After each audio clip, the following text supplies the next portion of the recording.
Entonces, yo voy a presentar dos experimentos numéricos interesantes.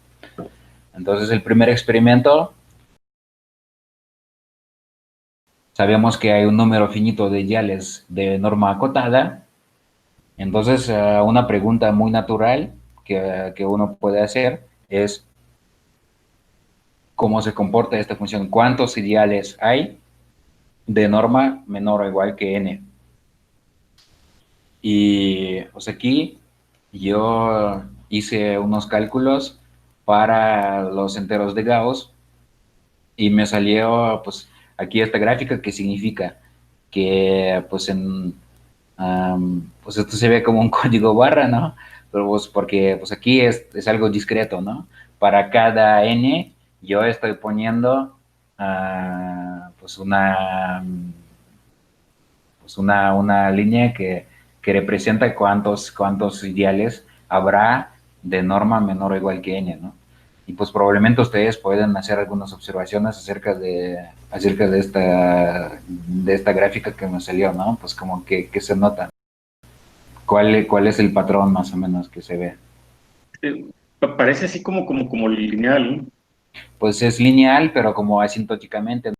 Porque pues por algo que yo tracé esta recta, que la dependencia es lineal, pero hay un pequeño error. A veces es un poquito más, a veces un poquito menos, pero asintóticamente es algo lineal.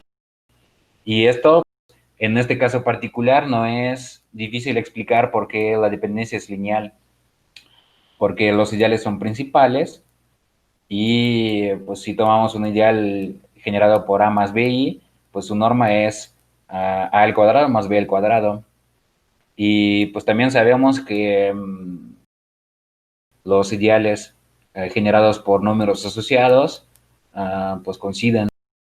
Y en este caso particular, para cada alfa no nulo, este alfa no nulo va a tener precisamente 4 asociados en el anillo de enteros de Gauss, y entonces uh, cada ideal no nulo tiene 4 distintos generadores. Pero esto significa que si contamos los ideales de norma acotada, es precisamente un cuarto de los números con la norma acotada. Pero pues si contamos estos números con a al cuadrado más b al cuadrado menor o igual que n, pues esto significa que tomamos el círculo de radio raíz cuadrada de n y preguntamos cuántos puntos enteros están en este círculo. Y probablemente pues han escuchado de este problema. Este es un problema que investigaba Gauss, por ejemplo. ¿Cuántos puntos enteros caben en un círculo? Si nos interesa solamente cuál es la asintótica, pues no es muy difícil ver que en el círculo de radio R habrá más o menos pi r al cuadrado puntos enteros, pero pues en este caso, ya que contamos ideales, hay que dividir por 4. Entonces el número de ideales de norma menor o igual que n es pi entre 4 por n. Y aquí se ve que este coeficiente que nos va a dar la dependencia lineal va a ser precisamente pi entre 4. Y aquí pues yo puse un cálculo para confirmarlo, pues yo puse el número de ideales con norma acotada de verdad, y también yo puse estos pues números pi entre 4 multiplicado por n, ¿no? Y si ponemos los números enteros cercanos a estos, vamos a ver que están muy cerca uno de otro. Y bueno, el famoso problema del círculo de Gauss, ahí se trata de ver cuál es el error. Asintóticamente, pues más o menos esta es la respuesta. Y bueno, yo puse algunos ejemplos más. Si tomamos el quinto campo psicotómico, pues la dependencia también va a ser lineal. Asintóticamente es algo lineal. Y también podemos preguntar, entonces, si es lineal, ¿cuál es este coeficiente de la dependencia lineal? O yo puse Q con la raíz de 10. En este caso la pregunta es la misma.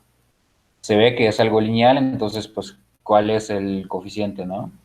Y la raíz cúbica de 19, pues aquí también se ve que es lineal, ¿no? En general, pues siempre va a ser lineal. Esto yo lo voy a explicar más adelante, pero para que haya pues alguna intriga, ¿no?, en este curso, yo voy a mencionar que existe la función z de Dedekind, que es responsable por contar los ideales, y este coeficiente c va a corresponder a su residuo en el polo que va a tener en s igual a 1. Y esta constante c trae alguna información importantísima aritmética acerca de nuestro campo. Esta va a ser la explicación que vamos a ver. Y también me gustaría hablar de otro experimento numérico, entonces estadísticas sobre descomposiciones. Entonces la pregunta aquí es la siguiente, que si tomamos un primo racional que no se ramifica en nuestra extensión, sabemos que solamente un número finito de los primos racionales se ramifican, y estos son los que dividen al discriminante. Cuando no hay ramificación, la suma de los grados de campos residuales es precisamente el grado de la extensión. Entonces, diferentes factorizaciones de diferentes primos racionales nos dan diferentes particiones de este número, que es el grado de la extensión. Y lo que podemos hacer, podemos preguntar cuáles particiones salen.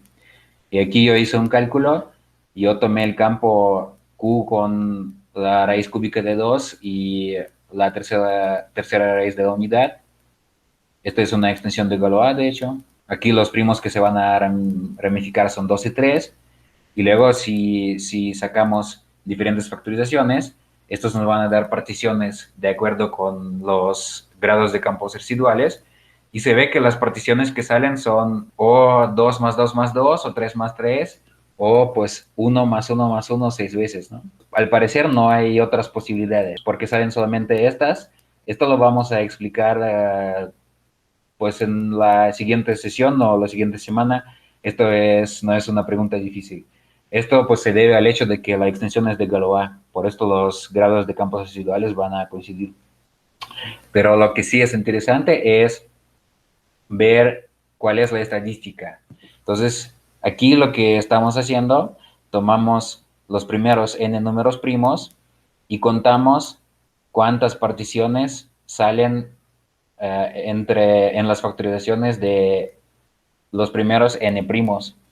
Pues si tomamos 10, nos salen este porcentaje de diferentes particiones. Si pues tomamos 100, nos salen otros números. Si tomamos 1000, salen otros. Pero se ve que si mientras tomemos más y más y más números primos, estas frecuencias de diferentes tipos de partición convergen a algo, ¿no? Y aquí, de hecho, pues no es difícil ver que converge muy lentamente, pero parece que converge a uno entre 6, uno entre 2 y uno entre 3, ¿no? ¿Se ve esto? Pues de la última fila se ve que pues estos números pues van precisamente a estos números racionales. Sí se ve, o sea, sí parece que converge. Pues sí, parece que converge, ¿no? Es algo curioso, ¿no? Y de hecho es una pregunta que podemos hacer acerca de cualquier extensión. Ver cómo se descomponen primos no ramificados de distintas maneras, y para cada tipo de descomposición que sale, contar con qué frecuencia. Y es un resultado general que estos números siempre van a converger a algo, ¿no? Entonces, pues es un fenómeno numérico que acabamos de descubrir de manera experimental, ¿no? Pero pues este es como un fenómeno por el momento que se ve como algo misterioso, ¿no?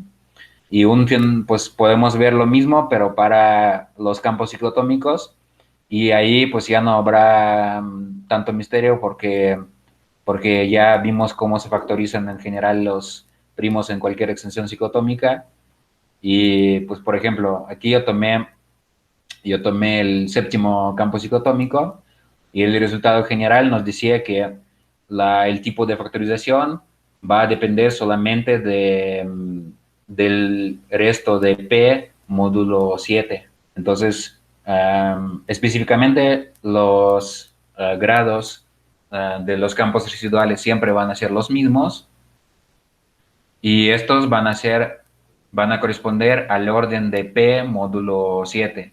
Si calculamos estas frecuencias de diferentes particiones, estas van a converger a uno entre 6, uno entre 6, uno entre 3 y uno entre 3.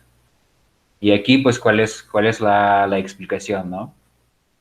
Porque, pues, por ejemplo, ¿cuándo va a salir la partición en uno más uno más uno 6 veces, ¿no? Esta partición va a salir precisamente cuando el orden de P pues es uno módulo 7, es decir, P es congruente a uno módulo 7. En el caso ciclotómico, sí podemos entender bien por qué salen precisamente ciertas frecuencias. Es porque sabemos ya que el tipo de factorización depende del resto de nuestro primo módulo el orden de nuestra raíz de la unidad, ¿no? Y pues por esto no es difícil interpretar estos números, ¿no? ¿Cuál es la explicación? Pues aquí las palabras claves son teorema de densidad de Chebotarev. Este es un resultado de la teoría de campos de clase, y pues este curso no es tan serio para probar el teorema de densidad, pero lo vamos a enunciar. Entonces, a partir de la siguiente sesión vamos a volver a las cosas teóricas. Ahí vamos a hablar de la teoría de Galois, y ahí en ese contexto vamos a formular qué nos dice este teorema y cómo calcular pues, las frecuencias de diferentes tipos de factorizaciones. Y pues aquí yo puse videos y yo les voy a enseñar, eh, son algunos ejemplos que yo calculé, ¿no? ¿Qué significan? Son algunos videos donde yo estoy tomando un campo y estoy tomando cada vez más y más y más números primos y veo cuál va a ser la fracción de cierto tipo de factorización. Y aquí, pues en este ejemplo, yo tomé el campo Q con QI, ¿no? Q con la raíz de -1, y ahí, para los primos que no se ramifican, hay solo dos opciones. O el primo es inerte o el primo se escinde en dos, ¿no? Y esto es lo que pasa en general con las extensiones cuadráticas, ¿no? Y aquí, pues, pues lo que se ve aquí, ¿no? Pues se ve que esto más o menos converge a, pues, un medio y un medio. Pues porque la respuesta depende de si -1, en este caso, es cuadrado módulo P o no. Entonces, -1 va a ser un cuadrado módulo P si es congruente a 1 módulo 4. Y el otro caso, cuando no va a ser un cuadrado módulo P, es cuando es congruente a 3 módulo 4. Entonces, hay solo dos casos, y pues la mitad de los primos van a ser congruentes a 1 módulo 4 y la mitad a 3 módulo 4. Esto es lo que van a ver para cualquier extensión cuadrática. Y esto pues es fácil explicar por qué va a pasar esto ocupando la reciprocidad cuadrática de Gauss. Luego yo calculé otros ejemplos. Por ejemplo, yo tomé, pues este es el campo que yo mencioné al principio. Entonces este campo es 2 con la raíz cúbica de 2 y la tercera raíz de la unidad. Y aquí se ve que pues también mientras tomemos más primos, estas cosas convergen. Entonces se ve que la mitad de los primos se van a tener factorización 2 2 2, ¿no? La partición 2 más 2 más 2. Y pues, y ahí también vimos, ¿no? ¿Cuáles van a ser otras frecuencias, ¿no? Esto lo vamos a ver más adelante en las explicaciones, ¿no? Que tomé otra extensión que es el campo Q con la raíz cúbica de 2, ¿no? No está tan claro cuáles deben ser estas frecuencias. Pues se ve que poco a poco, pues como se mueve cada vez menos, ¿no? Entonces esto quiere decir que se está convergiendo, ¿no? Pero pues lo que podemos explicar es por qué la partición 1 más 2 va a salir en la mitad de los casos, ¿no? pues vamos a ver, ¿no? Cómo explicar pues algunas cosas acerca de este, ¿no? Pues si el campo es Q con la raíz cúbica de 2, ¿no? Entonces en este caso el anillo de enteros es pues Z con la raíz cúbica de 2, ¿no? Y cómo factorizar entonces primos, ¿no? Hay, pues si P es congruente a 2 módulo 3, en este caso cualquier número es un cubo módulo P, y en este caso ya sabemos que el polinomio x al cubo menos 2 se va a factorizar de la siguiente manera. Vamos a tener un factor lineal, x menos a, y un factor cuadrático, ¿no? Cuadrático irreducible. Entonces, el otro caso es cuando P es congruente a 1 módulo 3, ¿no? Y el otro caso, cuando P es congruente a 1 módulo 3, este caso es mucho más complicado, porque ahí vamos a tener dos opciones. ¿Cuáles eran las opciones que vimos? Que en este caso hay que ver si 2 es cubo o no es un cubo módulo P, pero pues esta condición que 2 es un cubo módulo P, como vimos cuando estábamos hablando de la ley de reciprocidad cúbica, esto no se reduce nomás a decir que P tiene que ser congruente a tal cosa, módulo otra cosa, ¿no? Esta condición es más complicada, porque hemos hablado, ¿no?, de este resultado de cuando 2 es un cubo módulo P. La respuesta no es tan sencilla. Y por esto, pues en este caso, pues es fácil explicar por qué va a salir precisamente la mitad van a ser las factorizaciones que están en el medio, ¿no? Que van a tener un factor con el grado del campo residual 1 y el otro grado del campo residual 2, pero estos dos cuates, ¿no?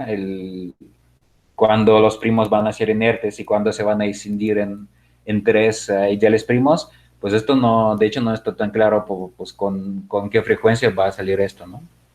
Y bueno, yo hice como varios cálculos para diferentes campos, pues por ejemplo para diferentes campos psicotómicos, y pues ahí como se van a salir como pues este tipo de videos, ¿no? Que vamos a ver que al principio las frecuencias se mueven porque no convergen de una vez, ¿no? Pero poco a poco como se están calmando, y pues los valores que más o menos empezamos a tener son las frecuencias verdaderas de diferentes tipos de factorización que vamos a tener al límite, ¿no? Entonces, y este es uno de los fenómenos que estudia la teoría de campos de clase. Si yo hice una página, ahí pues después pueden ver la presentación. Yo puse todos estos videos para diferentes campos. Yo puse diferentes histogramas de cómo se comportan estas frecuencias y cómo convergen a algo, ¿no? Y yo creo que sería divertido observar estas cositas y pues tratar de explicar por qué sale una cosa y no sale otra, ¿no? Entonces, para los campos dicotómicos yo más o menos di la explicación, ¿no? Entonces, para los campos dicotómicos, ustedes pueden a mano calcular las frecuencias que deberían de salir y luego pues ver que esto sí se ve en la gráfica, ¿no? Para otras extensiones más complicadas, pues no, ya no es tan fácil, ¿no? Pero pues este es mi objetivo. El próximo objetivo será formular el teorema de densidad de Chebotarev, que es un resultado que explica cuáles son estos diferentes tipos de factorización. Bueno, y yo creo que es todo lo que quería presentar hoy, ¿no? Pues, ¿qué tal les parece esto? Pues qué interesante, ¿verdad? Pues sí, pues tenemos como una especie de simulaciones y poco a poco pues estamos tratando de entender uh, cuál es la explicación detrás de esto. Entonces, este es uno de los teoremas más importantes de la teoría algebraica de números, el teorema de densidad de Chebotarev. Y pues no lo vamos a probar, pero pues lo voy a enunciar y vamos a ver más adelante cuáles son estos números que vamos a tener en el límite, ¿no? Bueno, y pues es más o menos es todo lo que quería platicarles hoy.